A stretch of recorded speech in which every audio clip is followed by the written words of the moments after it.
প্রথমেই বলে রাখি, আজকে আমার এই ভিডিওর মাধ্যমে আপনাদেরকে শেখাবো কিভাবে নিজে কাজ না করে বাবার বাড়িতে বড় বোনের দিয়ে কাজ করাতে হয়। আসসালামু আলাইকুম, সবাই কেমন আছেন? আলহামদুলিল্লাহ, আমি তো অনেক ভালো আছি।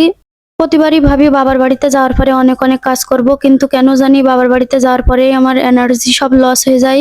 এই কথা মাথায় রেখেই আমি যতবারই বাবার বাড়িতে যাই আমার বোনকে সাথে করেই নিয়ে যাই। ও যদি বলে না আমি একদিন পরে যাব, তা সত্ত্বেও আমি তাকে জোর করেই নিয়ে যাই, কারণ আমি কোনো রকম রিস্ক নিতে চাই না। আমার দ্বারা ভালো কাজ যেমন তেমন ফাও কাজগুলাই বেশি হয়। এই দেখেন, যেমন এইখানে একটা মুরগি বের করে দিয়ে আমার আম্মু বলছিল দুই বোনের পরিষ্কার করতে, আর আমার আম্মু ওইদিকে ধানের কাজে ব্যস্ত আছে। আমি বোনকে বললাম তুমি একটু পরিষ্কার করতে লাগো, আমি একটু ভিডিও করে নিই।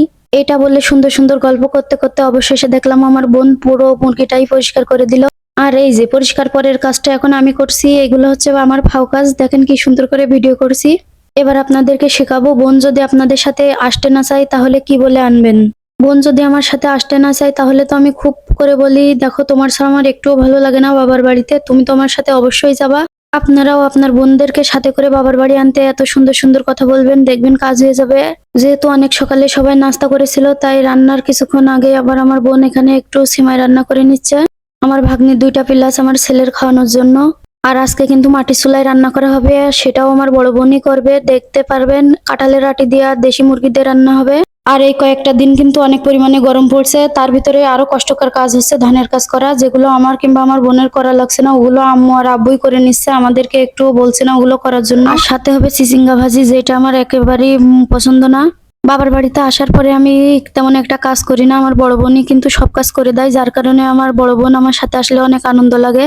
শুধু যে কাজ করে দেয় তার জন্য বলছি না, একটা বড় বোন থাকা কিন্তু অনেক ভাগ্যর ব্যাপার। কিছু কিছু কঠিন মুহূর্ত আছে যেগুলো আপনি আপনার বাবা মার সাথে শেয়ার করতে পারবেন না, কিন্তু একটা বড় বোন থাকলে অনায়াসে তার সাথে শেয়ার করতে পারবেন। আর আমি যে কথাগুলো বলছি এগুলো তার থেকেও বেশি বুঝতে পারবে যাদের একটা বড় বোন নাই। আমরা দুই বোন কিন্তু মাঝে মাঝে অনেক ঝগড়াও করি, কিন্তু সেগুলো সিরিয়াস কিছু না, এর কি মারতে মারতে জাস্ট একটুখানি সময়ের জন্য। অনেকক্ষণ ধরে কথা বলি না এমন কখনোই হয় না। আমার বোনকে দুই এক সময়ের আগের মতো দু একটা কথা বলি, কিন্তু আমার বোন কখনো আমাকে কষ্ট দিয়ে কথা বলে না। এখন বলতে পারেন আপনার বোন যেহেতু আপনাকে বললেন আপনি কেন বলেন, আসলে ছোটদের একটু পাওয়ার বেশি থাকে, এটা আপনারা মনে হয় জানেন।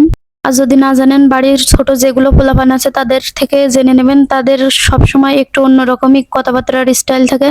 যেহেতু আমরা দুই বোন, আমাদের ভাই নাই, তাই আমার আম্মু সবসময় রান্না বান্না করে। যখন আমরা দুই বোন আসি তখন চেষ্টা করি আমি কিংবা আমার বোন রান্না করতে। ভুল বললাম, আমি তো কোনো সময় রান্না বান্না করি না, আমার বোনই করে।